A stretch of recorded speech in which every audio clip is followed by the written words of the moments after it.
तो जय हिंद। आज हम लोग समझने वाले हैं प्रकाश के परावर्तन के नियम क्या होते हैं, है ना। तो प्रकाश के परावर्तन का नियम क्या होते हैं, इससे पहले हम लोग इस फिगर को जानते हैं कि ये फिगर क्या समझाना चाहते हैं। इस फिगर के माध्यम से हम क्या समझाना चाहते हैं, इस फिगर के माध्यम से इसको समझ लीजिएगा तो प्रकाश का परावर्तन आप समझ जाइएगा, ठीक है। तो यहाँ पर जो ना एक दर्पण लेते हैं, दर्पण मतलब समझते हैं आईना, है ना, आईना,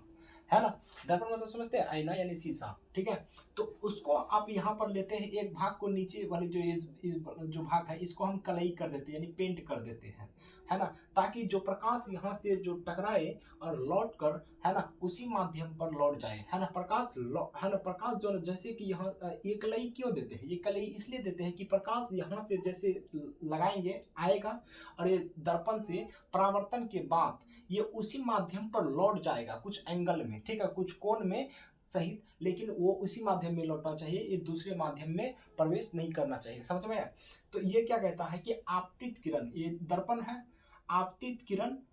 आपतित किरण यानी आने वाला किरण, और यहां से लौटने वाला जो परावर्तित किरण है, ये देख रहे परावर्तित किरण, है ना, ये जो देख रहे परावर्तित किरण है, ठीक है, तथा अभिलंब यानी बीच में डाला गया अभिलंब, तीनों देखिएगा एक ही पॉइंट पर है ना, तीनों क्या है, एक ही पॉइंट पर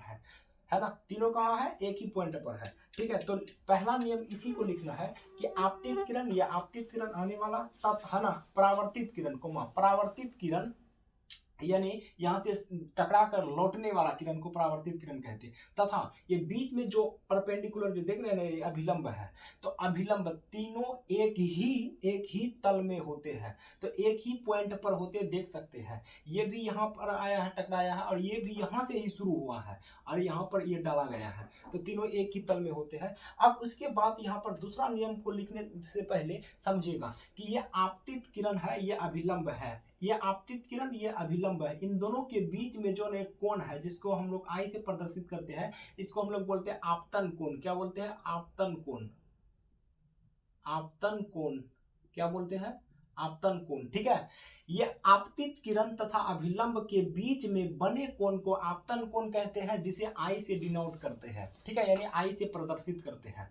और अब यहां पर समझिएगा कि परावर्तित किरण यानी लौट कर जो, है ना, टकरा कर जो लौटने वाला किरण है, इसको ये और ये देख रहे हैं आप परपेंडिकुलर, है ना, यानी अभिलंब, इन दोनों के बीच में जो एंगल बनेगा, कोण बनेगा, इसको बोलते हैं क्या, है ना, परावर्तन कोण बोलते हैं, ठीक है, जिसे हम लोग क्या बोलते हैं, आर से प्रदर्शित करते हैं। किसे आर से प्रदर्शित करते हैं, परावर्तन कोण, कोण, ठीक है, जिसे हम लोग किससे प्रदर्शित करते हैं,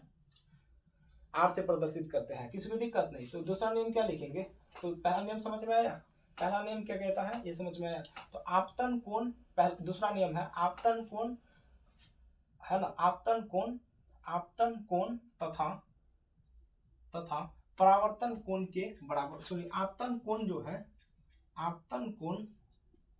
आपतन कोण जो है ये परावर्तन कोण के बराबर होता है, यानी, है ना, ये जो देख रहे हैं ये कोण है, ठीक है, क्या है, angle, angle i is equal angle are,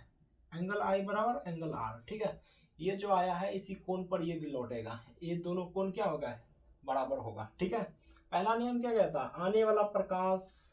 और अभिलंब के, सॉरी, आने वाला प्रकाश और यहाँ से दर्पण से परावर्तन के बाद जो जाने वाला किरण जो होते हैं ये, और बीच में जो डाला गया अभिलंब है, तीनों एक ही पॉइंट पर होता है, यानी तीनों एक ही तल में होते हैं। समझ में आया, पहला नियम यही कहते हैं कि आपतित किरण, परावर्तित किरण, है ना, तथा अभिलंब तीनों एक ही तल में होते हैं, ठीक है। दूसरा नियम क्या कहता है, आपतन कोण परावर्तन कोण के बराबर होता है, कोण आई बराबर कोण आर होते हैं, ठीक है। तो उम्मीद करते हैं कि ये परावर्तन, है ना, जो प्रकाश का परावर्तन है इसको आप लोग समझ गया होगा, है ना,